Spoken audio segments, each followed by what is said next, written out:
بسم اللہ الرحمن الرحیم۔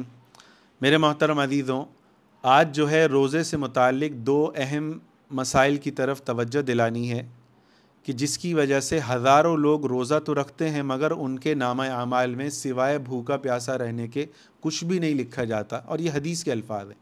پہلی غلطی جو عموماً روزے دار کرتا ہے وہ کیا کرتا ہے کہ میرے عزیزوں، جب روزے میں جو ہے سحری کے وقت جب سائرن بجتا ہے، عموماً مساجد میں سائرن جو ہے فجر کی اذان سے 1 منٹ یا آدھے منٹ پہلے بجتا ہے۔ اس سائرن کا مطلب جو ہے یہ گھنٹی ہو گئی کہ جی سائرن بجتے ہی آپ کھانے پینے سے علیحدہ ہو جاؤ۔ ہمارے یہاں کیا ہوتا ہے کہ سائرن بجنے کے اینڈ تک ہم کھاتے رہتے ہیں، اور بعض بدنصیب ایسے بھی ہوتے ہیں جو اذان کے شروع میں بھی کھاتے پیتے رہتے ہیں۔ اذان ہونے کا مطلب ہی یہ ہے کہ جو ہے فجر کا وقت شروع ہو گیا اور سحری کا وقت ختم ہو گیا۔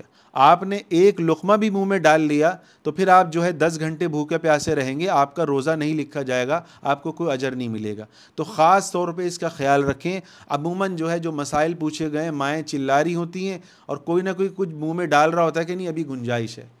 کوشش کریں کہ اذان سے ہمارے سامنے چارٹ ہو، اذان سے 1-2 منٹ پہلے ہم کھا پی کے فارغ ہو جائیں، بلکہ اذان سے جو ہے آدھا گھنٹہ پہلے 15 منٹ پہلے ہم کھا کے فارغ ہو جائیں تاکہ ہم تہجد پڑھ سکیں، اللہ سے مانگ سکیں۔ اور یہ تو حدیث میں آتا ہے اللہ تعالیٰ پہلے آسمان پہ آ جاتے ہیں اور کہتے ہیں کوئی ہے مجھ سے مانگنے والا، کوئی ہے میں جس کی میں مصیبت دور کروں۔ یہ تو مانگنے کا موقع ہے، تو کوشش کریں کہ ہم جو ہے اذان سے پہلے ہم کھانے پینے سے فارغ ہو چکے ہیں۔ اگر ہم 2 منٹ پہلے کھانے پینے سے فارغ ہو گئے تو اس میں کوئی ہمارا نقصان نہیں ہے۔ اگر ہم اذان کے بعد بھی تھوڑا سا ہم نے کھایا، اچھا مؤذن بھی غلط کر سکتا ہے، وہ بھی انسان ہے۔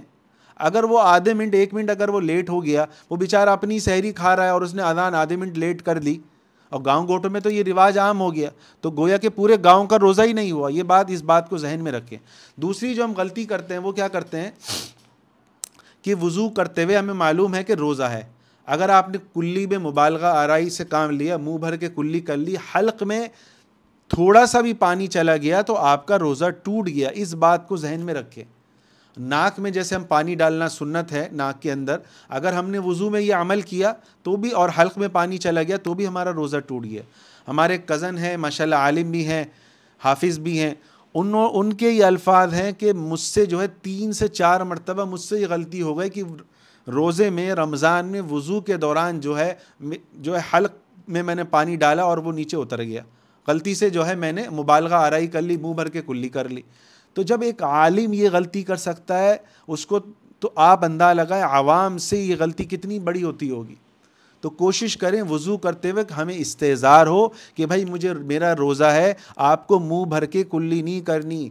ایک ہوتا ہے نا، یہاں کاروبار سے آئے، دکان سے آئے، دفتر سے آئے، آپ نے جلدی جو ہے نارمل جیسے آپ 11 مہینے وضو کرتے ہو اس روٹین سے آپ نے وضو کیا اور حلق میں پانی گیا، آپ کا روزہ ٹوٹ گیا۔ تو میرے عزیزوں یہ دونوں بڑی اہم باتیں ہیں، کوشش کریں اس کو پھیلائیں تاکہ جو ہے ہمارا آپ کا صدقہ جاریہ جو ہے زیادہ سے زیادہ پھیل سکے، اور شیطان کوشش کرے گا کہ ایسی چیزوں کو نہ پھیلے نہ، تو ہم کوشش کریں کہ زیادہ سے زیادہ ایسی چیزیں پھیلائیں تاکہ میرا آپ کا صدقہ جاریہ بڑھ سکے۔ اللہ تعالی ہم سب کا حامی اور ناصر ہو۔